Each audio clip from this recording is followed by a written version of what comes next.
Hello दोस्तों, मेरे channel पर आपका बहुत बहुत स्वागत है। आज हम लोग इस वीडियो के माध्यम से ये समझने का प्रयास करेंगे कि जेपीएससी मुख्य परीक्षा की क्या सटीक रणनीति होनी चाहिए। ठीक है ना। अब प्रारंभिक परीक्षा समाप्त हो गया है।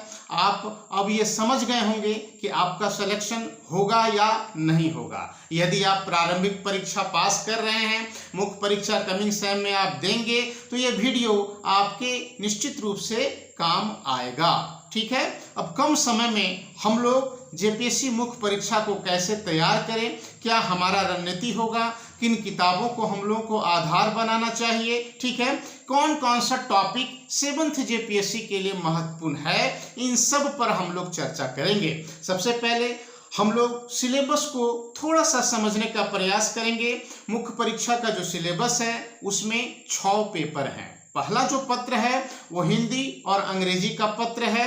आपको ये तो ज्ञात ही होगा कि कितने अंक का जो है सो परीक्षा होगा, तो 950 अंक का लिखित परीक्षा होगा, 100 अंक का इंटरव्यू होगा, मतलब 1050 अंकों का जो है सो कुल परीक्षा होने वाला है। ठीक है ना।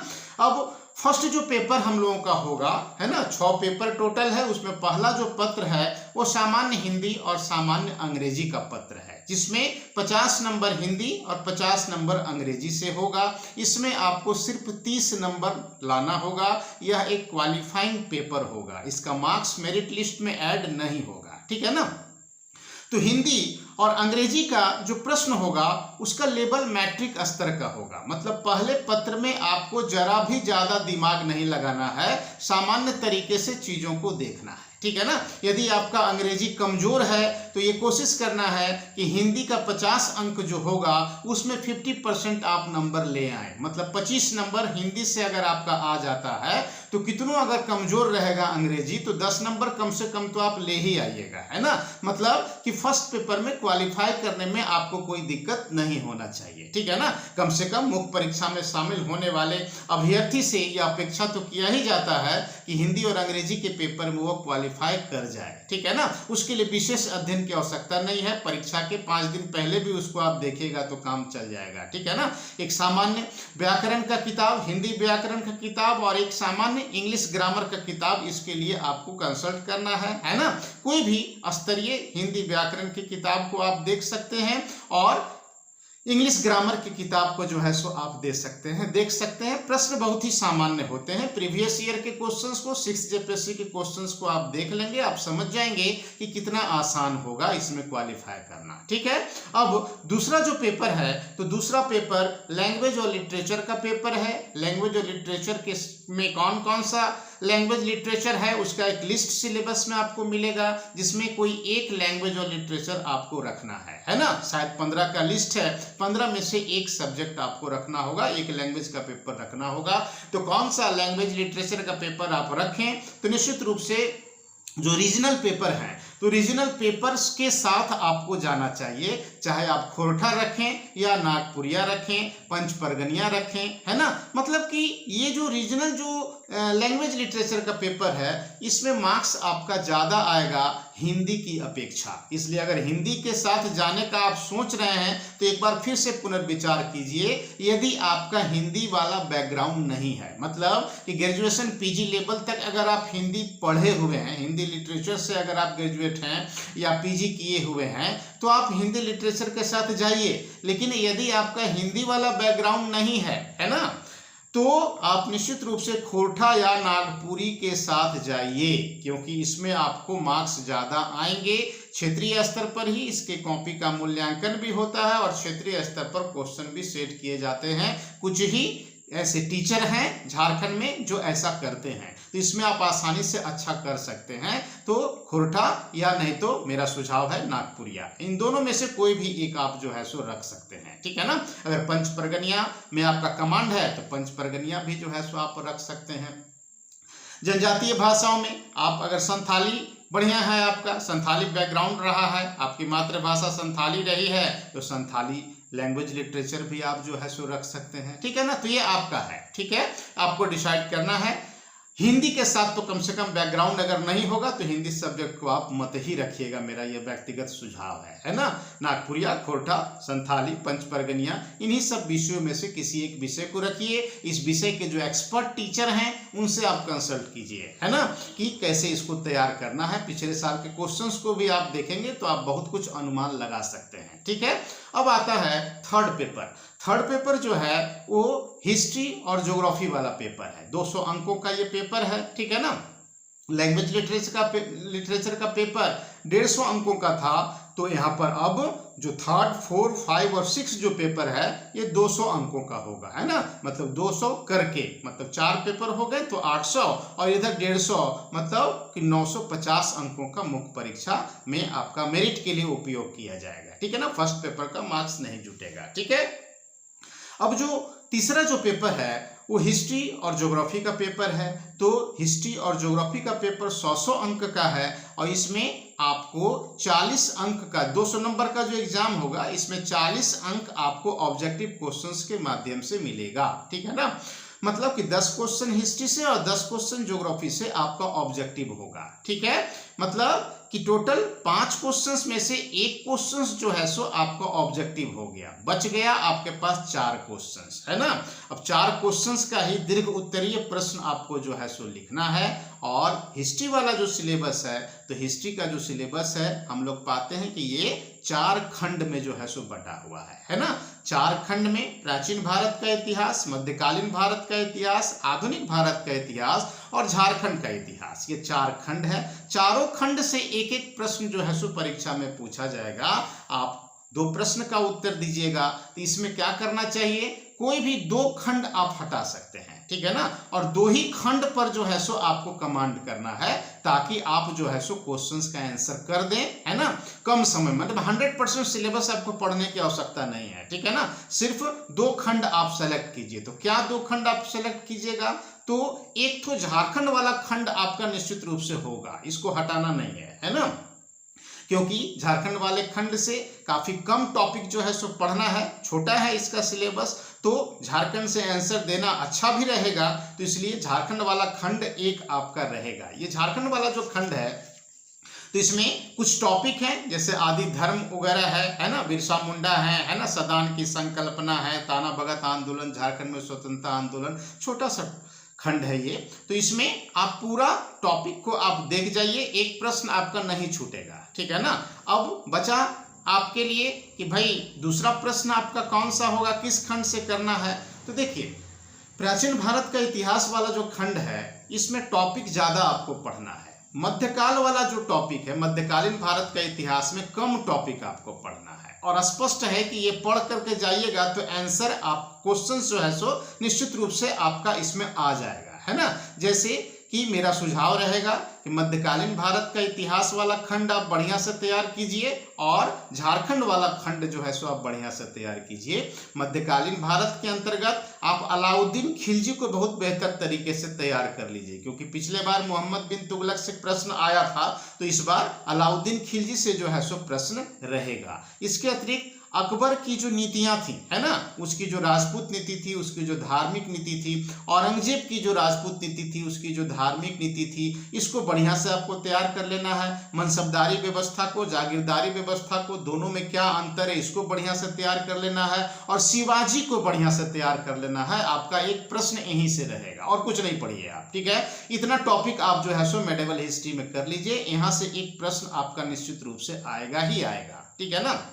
अब झारखंड वाला सेक्शन में सारा टॉपिक कर लीजिए, चूंकि उसका सिलेबस छोटा है, मतलब कि टॉपिक काफी कम पढ़ना है, ठीक है। इससे आपका हिस्ट्री वाला जो है सो प्रॉब्लम सॉल्व हो जाएगा। बचा ज्योग्राफी, तो ज्योग्राफी में भी आपको जो है सो 10 प्रश्न तो मिल ही रहा है ऑब्जेक्टिव से। अब इसमें भी हम लोग पाते हैं कि 4 खंड है और चारों खंड से एक एक प्रश्न होगा और आपको 2 खंड का जो है सो 2 खंड से जो है सो आपको आप सेलेक्ट कर सकते हैं, 2 खंड को पूरी तरह से आप छोड़ सकते हैं, है ना। तो इसमें क्या करना है आपको, तो इसमें भी एक खंड जो है वो झारखंड वाला है, झारखंड के भूगोल से संबंधित। तो इसको जो है सो आपको निश्चित रूप से करना है ना। पहला जो खंड है वो भौतिक भूगोल है, तो भौतिक भूगोल से आप एक क्वेश्चन जो है सो आंसर दीजिए, क्योंकि जो ये फिजिकल ज्योग्राफी है, फिजिकल ज्योग्राफी से आंसर अगर आप देते हैं तो उसमें मैप वगैरह का प्रयोग आप कर सकते हैं बेहतर तरीके से, इसमें ज़्यादा मार्क्स उठने की संभावना होती है। तो फिजिकल ज्योग्राफी को आपको बढ़िया से तैयार करना है और झारखंड के भूगोल को जो है सो आपको बढ़िया से तैयार करना है। फिजिकल ज्योग्राफी जो है, तो फिजिकल ज्योग्राफी में पृथ्वी की उत्पत्ति और विकास वाला खंड, चट्टानों का प्रकार और विशेषता वाला खंड, वायुमंडल का संगठन जो है उसको आपको देखना है, सूर्य ताप और पृथ्वी का ऊष्मा बजट आपको देखना है, वाष्पीकरण और संघनन वाला जो है सो टॉपिक आपको देखना है, और जलवायु का वर्गीकरण वाला जो है सो टॉपिक आपको देखना है ना। पृथ्वी की उत्पत्ति और विकास में जैसे महाद्वीपीय प्रवाह सिद्धांत वगैरह पिछले बार नहीं आया था, तो इस बार उसके आने की जो है सो संभावना रहेगी। प्लेट विवर्तनिकी सिद्धांत वगैरह को आप बढ़िया से देखिएगा तो फिजिकल ज्योग्राफी से आपका प्रश्न नहीं छूटेगा। और झारखंड वाला खंड को आप बेहतर तरीके से तैयार कर लेते हैं। झारखंड का भूगोल और संसाधनों का उपयोग है ये, तो ये कम है, 4 टॉपिक जो है सो इसमें आपको पढ़ना है ना। तो इन चारों को बढ़िया से तैयार कर लीजिए और फिजिकल ज्योग्राफी में जो हम बताए हैं उसको आप बढ़िया से तैयार कर लीजिए, तो 2 प्रश्न आप आसानी से जो है सो दे करके आएंगे। पीटी लेवल पर इंडियन ज्योग्राफी आप बढ़िया से पढ़े होंगे। कभी ऐसा भी हो सकता है कि एग्जामिनेशन हॉल में मान लीजिए कि आप फंस गए, फिजिकल ज्योग्राफी का क्वेश्चंस नहीं दे पा रहे हैं, है ना। तो इंडियन ज्योग्राफी आपका अगर बढ़िया से पीटी लेवल पर पढ़ा हुआ है तो इंडियन ज्योग्राफी से भी एक प्रश्न होगा जिसका उत्तर आप वहां पर आराम से दे दीजिएगा। उसके लिए आपको विशेष पढ़ने की आवश्यकता नहीं है, आपको 2 ही खंड बढ़िया से तैयार करना है ना, फिजिकल ज्योग्राफी का और झारखंड के भूगोल वाला खंड, है ना। इस प्रकार से आपका 3rd पेपर जो है इसमें 50 से 60% सिलेबस को हम लोग छोड़ सकते हैं और बहुत बेहतर तरीके से तृतीय पत्र को हम लोग तैयार कर सकते हैं। अब किताब क्या पढ़ना है भाई हम लोगों को, है ना। तो किताब के लिए अगर हिस्ट्री वाले खंड में हम लोग आते हैं तो हिस्ट्री के लिए आप ऐसा कर सकते हैं कि मेडिवल सेक्शन और झारखंड को बढ़िया से आपको तैयार करना है ना। अब झारखंड और मेडिवल को जो आपको तैयार करना है तो इम्तियाज अहमद की किताब से, है ना, इम्तियाज अहमद के मध्यकालीन भारत से आप जो है सो मध्यकालीन सेक्शन को तैयार कर लीजिए, ठीक है ना। इसके अतिरिक्त जो है झारखंड के लिए बहुत सारी किताबें हैं, है ना। राम कुमार तिवारी वाला जो किताब है, तो राम कुमार तिवारी की किताब से आप झारखंड वाले खंड को जो है सो तैयार कर सकते हैं, ठीक है ना।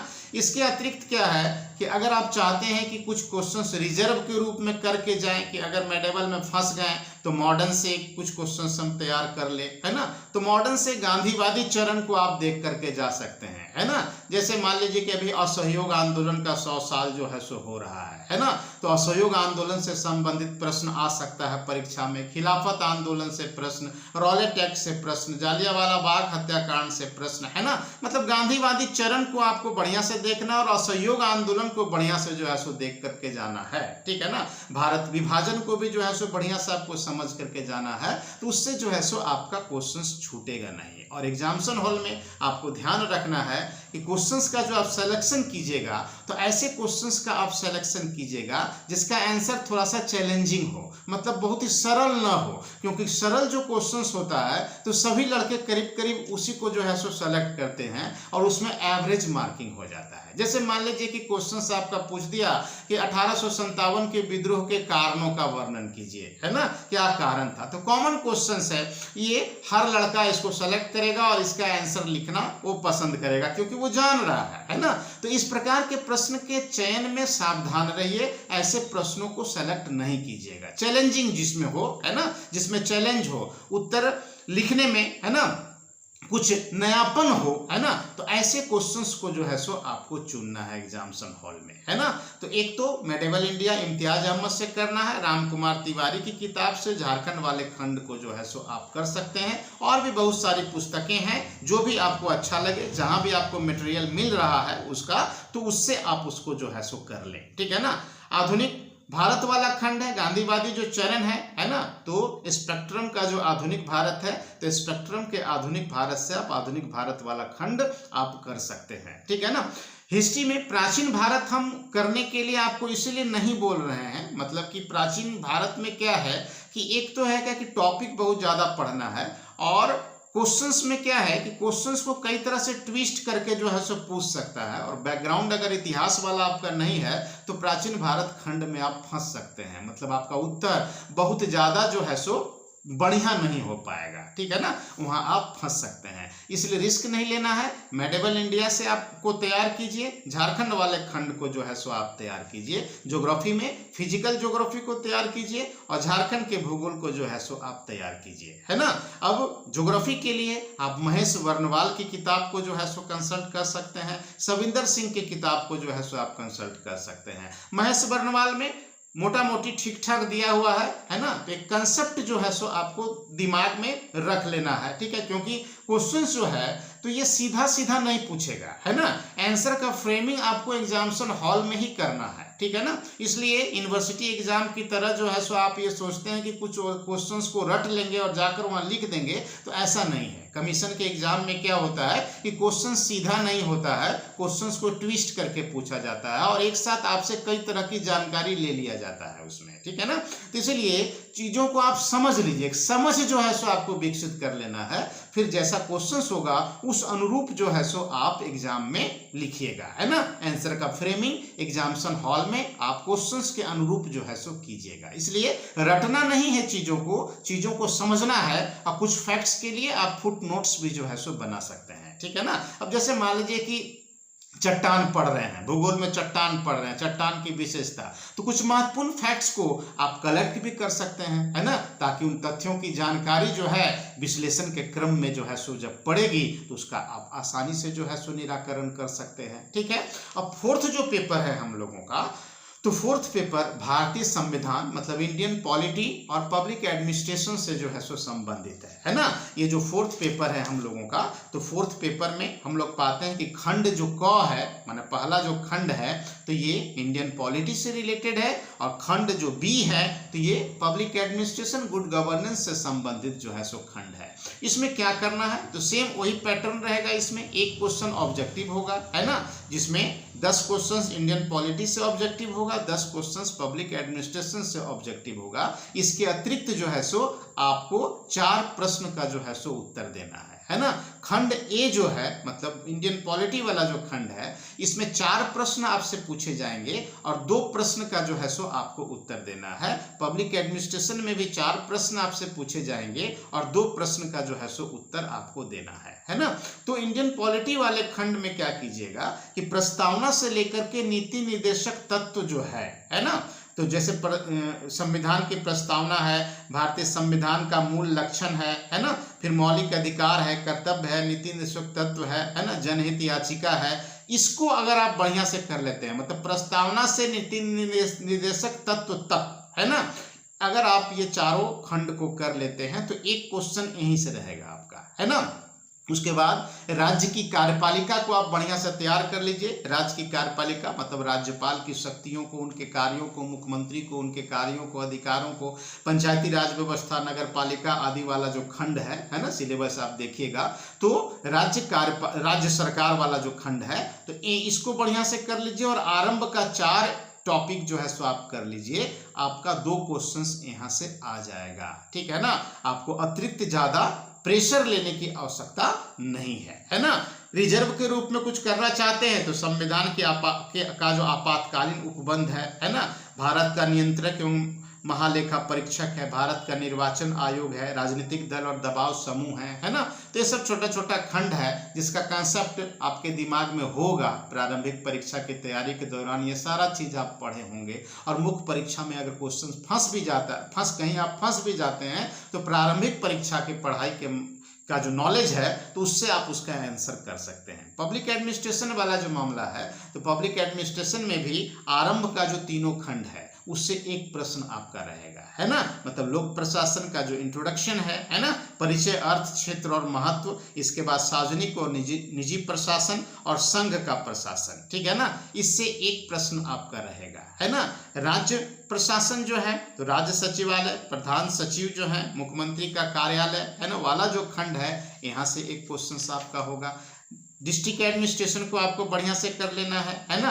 नौकरशाही, ब्यूरोक्रेसी को आपको बढ़िया से कर लेना है। फिर सुशासन को, गुड गवर्नेंस को आपको बढ़िया से कर लेना है। और रिजर्व के रूप में आप मानवाधिकार खंड, लेकिन मानवाधिकार से आंसर देना बहुत सही नहीं रहेगा क्योंकि मार्क्स आपका नहीं आएगा, है ना। तो गुड गवर्नेंस को आप बढ़िया से कर लीजिए, जिला प्रशासन को आप बढ़िया से कर लीजिए, ठीक है। ब्यूरोक्रेसी को आप जो है सो बढ़िया से कर लीजिए। पब्लिक एडमिनिस्ट्रेशन का आरंभिक जो 4 यूनिट है उसको आप अगर बढ़िया से देख लीजिएगा तो 2 क्वेश्चंस आप आराम से लिख करके आइएगा, है ना। इसमें कहीं कोई शक नहीं है, मतलब 50% से भी अधिक सिलेबस को आपको छोड़ देना है ना। अब जो इंडियन पॉलिटी और पब्लिक एडमिनिस्ट्रेशन है, तो इंडियन पॉलिटी के लिए क्या पढ़ें भाई, तो लक्ष्मीकांत की किताब को बेस बुक बना सकते हैं, लक्ष्मीकांत की किताब को आप जो है सो पढ़िए। फिर परीक्षा मंथन का जो अतिरिक्तांक है उसका भी जो उससे भी जो है सो आप कंसल्ट कर सकते हैं, है ना। और एक फुट नोट्स टाइप का एक नोट्स आप तैयार कर लीजिए, बहुत ही ढड्डा मत बनाइए, लंबा चौड़ा उत्तर लिख करके नोट्स मत बनाइए, ठीक है ना।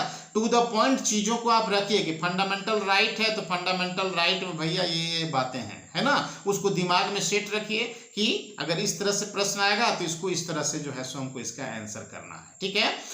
अब लोक प्रशासन जो है, तो लोक प्रशासन के लिए बहुत सारी किताबें हैं, मोटी मोटी किताबें हैं, उतना आप पढ़ नहीं पाइएगा। तो सीधा सिंपल में आपको क्या करना है, तो प्रतियोगिता दर्पण का जो अतिरिक्तांक आता है लोक प्रशासन वाला, है ना, तो प्रतियोगिता दर्पण के अतिरिक्तांक से आप पब्लिक एडमिनिस्ट्रेशन खंड को कर लीजिए, है ना। क्योंकि ये जेपीएससी में ये जो पब्लिक एडमिनिस्ट्रेशन वाला जो सिलेबस है, तो ये एक प्रकार से कॉमन टॉपिक वाला सिलेबस है ना। मतलब पब्लिक एडमिनिस्ट्रेशन में बहुत घुस करके चीजों को नहीं रखा गया है यहाँ पर, है ना। ऊपर ऊपर जो महत्वपूर्ण चीज है वो यहाँ पर जो है सो रखा गया है। तो इसके लिए प्रतियोगिता दर्पण के लोक प्रशासन वाला जो अतिरिक्तांक है उससे और कुछ मत पढ़िए, है ना। बस उस अतिरिक्तांक के आधार पर एक मोटा मोटी नोट्स जो है सो आप डेवलप कर लीजिए, ठीक है ना। इससे आपका जो है सो काम चल जाएगा 3rd पेपर में भी और 4th पेपर में भी, ठीक है ना। नेक्स्ट जो मेरा वीडियो होगा, तो नेक्स्ट वीडियो में हम 5वें पत्र मतलब भारतीय अर्थव्यवस्था